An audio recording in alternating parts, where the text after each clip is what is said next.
Mal de amores. Ángeles Mastretta. Para Héctor Aguilar Camín. Por el orden implacable de su cabeza y el generoso desorden de su corazón. Capítulo 1. Diego Sauri nació en una pequeña isla que aún flota en el Caribe mexicano. Una isla audaz y solitaria cuyo aire es un desafío de olores profundos y afortunados. A la mitad del siglo XIX, toda la tierra firme o flotante que hubo en aquel regazo pertenecía al estado de Yucatán.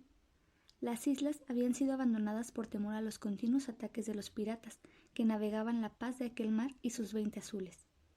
Solo hasta después de 1847 volvieron los hombres a buscarlas. La última rebelión de los mayas contra los blancos del territorio fue larga y sangrienta como pocas se han conocido en México. Unidos en torno al misterioso culto a una cruz que hablaba, usando machetes y rifles ingleses, los mayas se lanzaron contra todos los que habitaban la selva y las costas que habían señoreado sus antepasados, para huir de ese horror que se llamó la Guerra de Castas. Varias familias navegaron hasta la Costa Blanca y el verde corazón de la isla Mujeres. No bien desembarcaron sus nuevos habitantes, criollos y mestizos, gente que descendía de viajeros encallados y de cruces azarosos, sin nada que defender aparte de sus vidas. Acordaron que cada quien sería dueño de la tierra que fuese capaz de chapear. Y así, arrancando la hierba y las espinas, fue como los padres de Diego Sauri se hicieron de un pedazo de playa transparente y de una larga franja de tierra, en mitad de la cual plantaron la palapa bajo la que nacerían sus hijos. El primer color que vieron los ojos de Diego Sauri fue el azul, porque todo alrededor de su casa era azul o transparente como la gloria misma. Diego creció corriendo entre la selva y rodando sobre la invencible arena, acariciado por el agua de unas olas mansas, como un pez entre peces amarillos y violetas. Creció brillante, pulido, cubierto de sol y heredero de un afán sin explicaciones. Sus padres habían encontrado la paz en aquella isla, pero algo en él tenía una guerra pendiente fuera de ahí. Decía su abuela que sus antepasados habían llegado a la península en su propio bergantín, y varias veces él oyó a su padre responderle entre orgulloso y burlón, porque eran piratas. ¿Quién sabe de qué pasado le vendría? Pero el muchacho en que se convirtió Diego Sauri deseaba con todo el cuerpo un horizonte no cercado por el agua.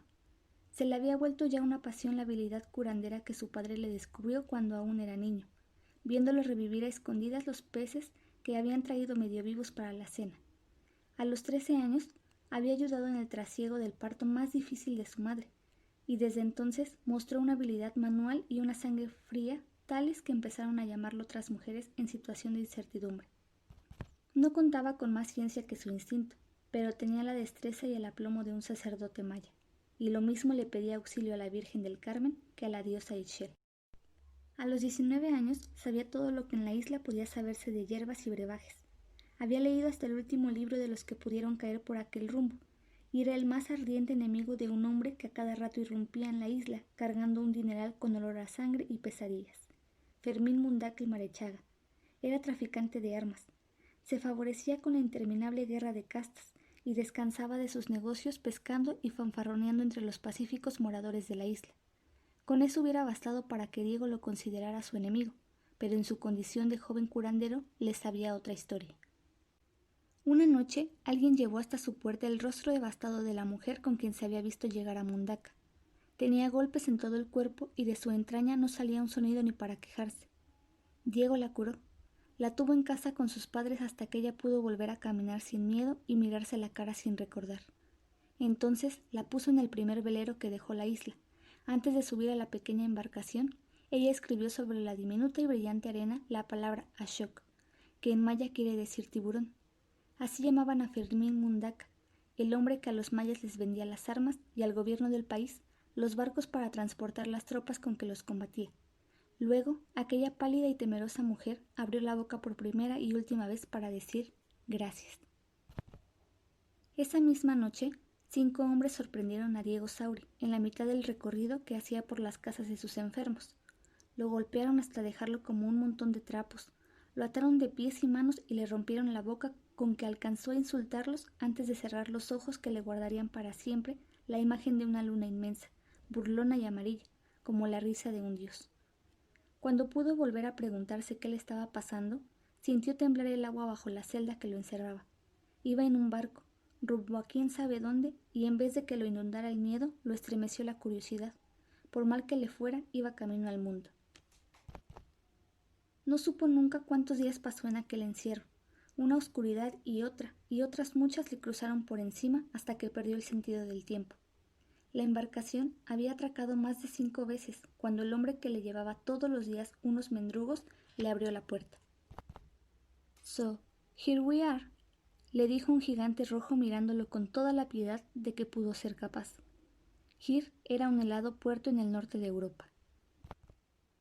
Varios años y muchos aprendizajes después, Diego Sauri volvió a México como quien vuelve a sí mismo y no se reconoce.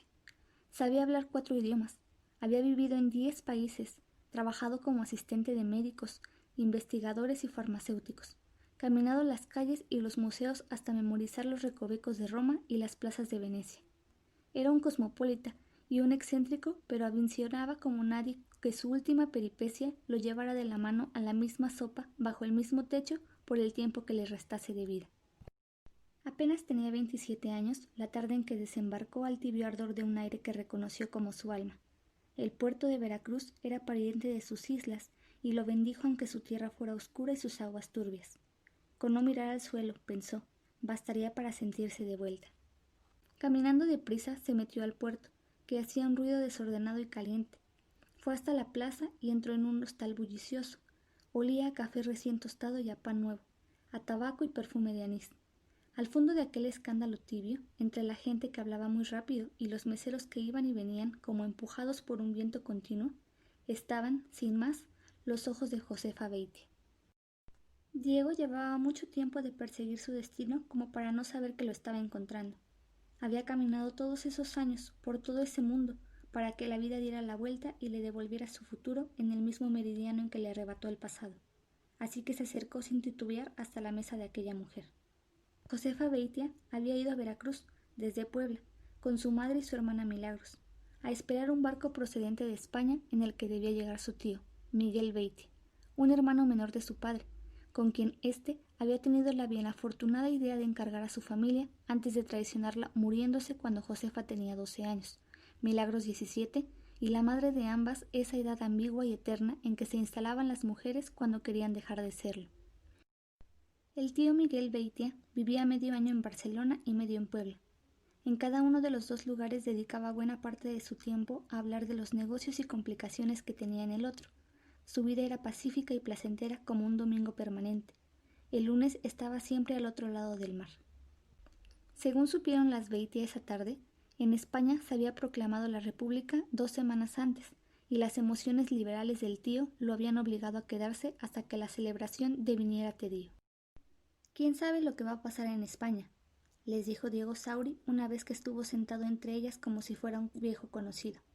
Y sin más, se puso a contarles la fiebre republicana de algunos españoles y a disertar sobre la vocación monárquica de muchos otros. «Yo no dudaría que en un año estén de nuevo queriendo un rey», profetizó en el tono apasionado que la política le provocó siempre, pero lidiando mientras hablaba con una pasión más tangible que sus profecías.